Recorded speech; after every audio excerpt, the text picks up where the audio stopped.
Atiku said this while urging Nigerians to reject the ruling party at an event where prominent APC stalwarts defected to the PDP in Adamawa on Saturday.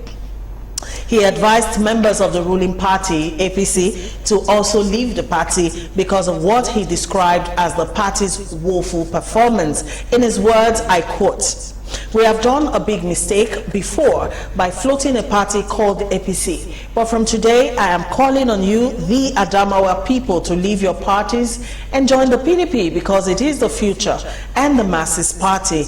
APC is Nigeria's biggest mistake."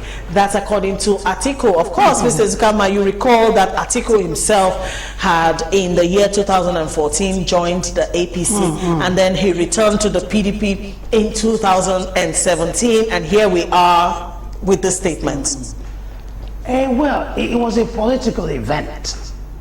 I mean, people were leaving one party for another. They were demonstrating, they were rejecting APC and demonstrating their predilection for PDP. So it was purely political. And what do you expect from a political gathering? What is political talk without verbal flamboyance? What is political talk without grandstanding? What is political talk without hyperboles, that is exaggerated statements that shouldn't be taken literally? What is political talk without political gathering without showmanship? So we can't take him literally. It was just talking for effect. Like you said, he was once in that mistake. He was an entrenched member of this biggest mistake. So is that not enough reason for people to question his judgment? Oga, no be you be one of the big shots of this mistake. How could you explain that? Well, people don't really mind all those things. You get away with so much in Nigeria. But APC is not a mistake. Was not a mistake in any way. And the formation of APC was wonderful, very good for Nigerian political process. The Nigeria has always kind of gravitated or moved towards two-party system. You had APGA and NNA in the First Republic. Second Republic had PDP, NPN, and then the alliance, the PPA, that never really worked. Babangida understood it, so he tried to impose two parties on Nigeria. And now again, we have all the parties coalescing for the most part into two political parties. And then APC, because before PDP was this blundering, bumbling behemoth that thought it could get away with anything because there was no organized, unified political opposition. APC mounted a serious challenge to PDP. So it was a wonderful arrangement. It helped Nigerian democracy. I made it at possible. the time? All the time. Up to now, yes. Okay. I made it possible for the first time for there to be a peaceful transfer of power in Nigeria. That was a landmark. Okay. And so up till now, Goodluck Jonathan was never a good president. And Please, can we retrace that statement? I don't retrace statements. Oh, please, that statement is not the view of the station. All right, it's not go ahead. It's not the view of the station. Go ahead. So there was a need to change him. We may not have been exceptionally impressed by the performance of Buhari's government, but there was need for that change, and that change came. But what educates you more, what teaches you more than is, well, we are learning in the process. So APC is not a political. But he did mention the fact that choosing the party was because of his woeful performance is what made him say it was a mistake, to have voted APC into power in the first place. Now, let's put that woeful performance into context. Of Buhari. Of APC, not of the party. Of the party. Yeah. There's nothing wrong when you put in woeful performance of APC. Democracy is a wonderful institution, but despite its beauty, it does not guarantee the election of good leaders. It makes possible the removal of unwanted leaders. So we voted APC, whether they are doing exceptionally well or exceptionally woefully, it was our choice. We have to live with it. If it was a mistake, you learn from your mistake. That's the best way to learn. So overall, it's in the interest of the nation. Bad leadership, woeful performance will be over in 4 years, 8 years, and life continues. And 8 years in the life of a nation is like a minute. It's like a second. So it does not matter. It does not matter. On the short run, it does. Okay, all right, because if we take a look at that 8 years in the life of the citizens, yes, will you still say it doesn't matter? Yeah, but you elected the woeful performance. So what do? Throw them off board? You live with it? It's your choice. I buy something and it makes me sick.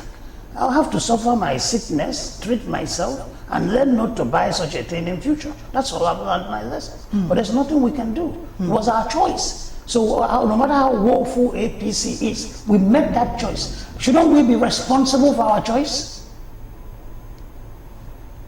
We should. When you say the majority of Nigeria, I want to believe we're talking about the Nigerian populace. Yes. We're carrying everybody into this conversation. All right. So when you say we are responsible for our choice, Nigerians who do not belong to the party APC, would you still blame them, for the workings or the non-workings of that particular party? Democracy is about majority rule. They say the tyranny of the majority. What the majority decides, the rest follows. That's democracy. You can have a minority report saying the minority thinks this and think that, but what happens, what takes effect is the will of the majority.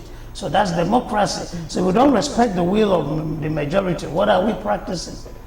I don't know what it is. So I'm talking about Nigerians. The majority of Nigerians who voted the party. Yes. Okay, so we have no choice but to live with our decisions and take responsibility. Okay, so while you were talking a while back, you didn't mention the fact that, politically speaking, from history, we've always maintained that two-party status and all of that. So even till today, even though we have the proliferation of a lot of political parties, some we remember the names, some we don't even know the names and all of that. But somehow, it still always looks like we're still, maintaining the two-party system thing and all of that. How do you think we can actually get out of that mentality? The two-party system mentality to the place where we're no longer judging or casting our votes, based on the two most influential parties into the candidates that are being presented by whatever party, be they known or unknown. Fundamentally, there's nothing wrong with the two-party system. And the unknown candidates, you use the word influential parties. So how do you get people, how do you have the money, the machinery, the riches, the structure to get you elected if you're not influential? So all these young men that are talking about power to the youth, you don't see them. A few months before elections, they come and speak elitist English on television and expecting they'll be elected. You have to have the grassroots, you have to have the machinery, you have to build up a system. And when you don't have these things in place, you can never win an election. The involvement is fine, the criticisms, the elitist English, they're all fine. But in the final analysis, it's only the parties with the machinery, with the riches, with the groundwork network, with the money that will win election. But if we don't give them a chance, who will not give them these new parties, how do they build? It's like you insisting you want to employ, someone who has experience. Yes. So how do you give a fresh graduate the opportunity to gather experience if you don't employ him?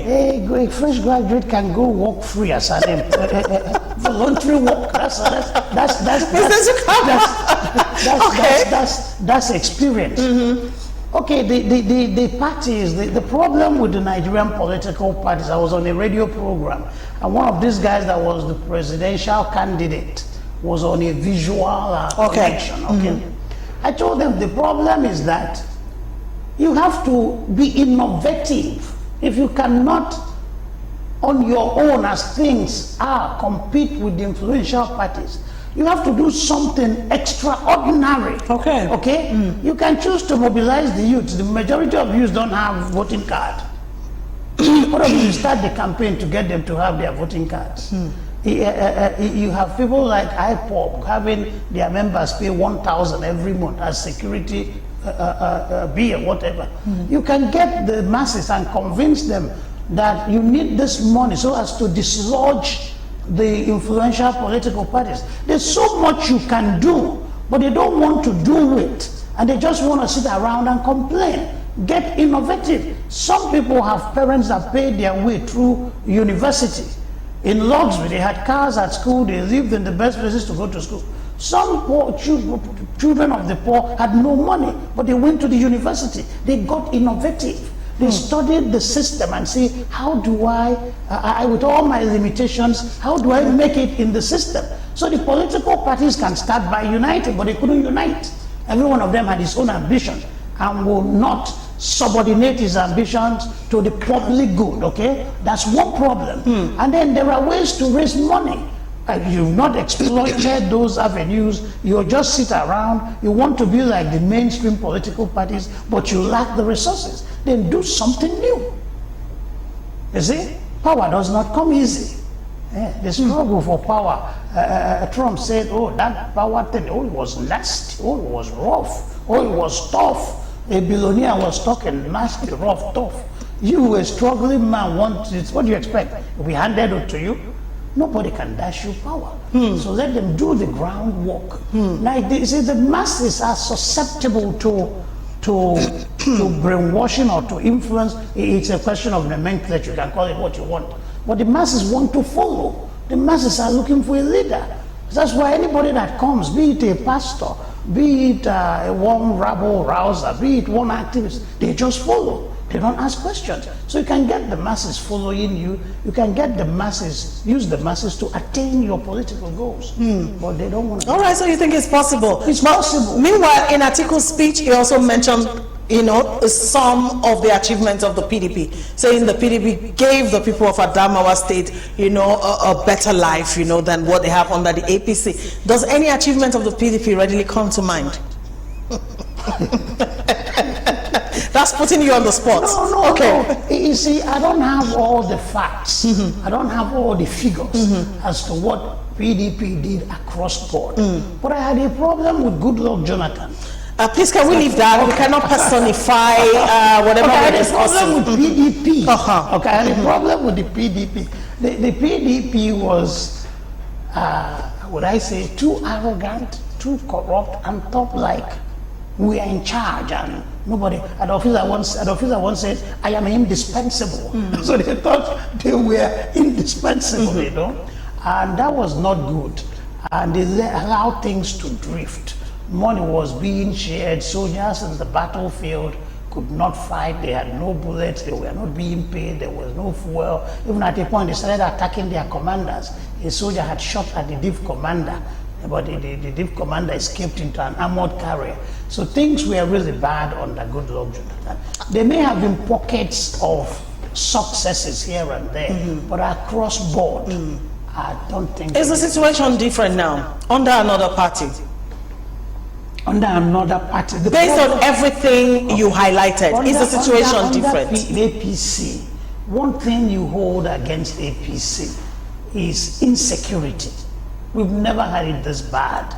Children can't even go to school anymore because of the fear of their being abducted from school. I have that against them. Okay. It may not be that worse, but like I've said, it's our choice. We have to live through it. Well, all right. So, former Vice President Atiku Abubakar says APC is Nigeria's biggest mistake. According to him, he advised members of the ruling party to leave the APC. Can you imagine even advising APC members themselves? To desert the party. He's a politician. A political statement because of what he described as the party's woeful performance.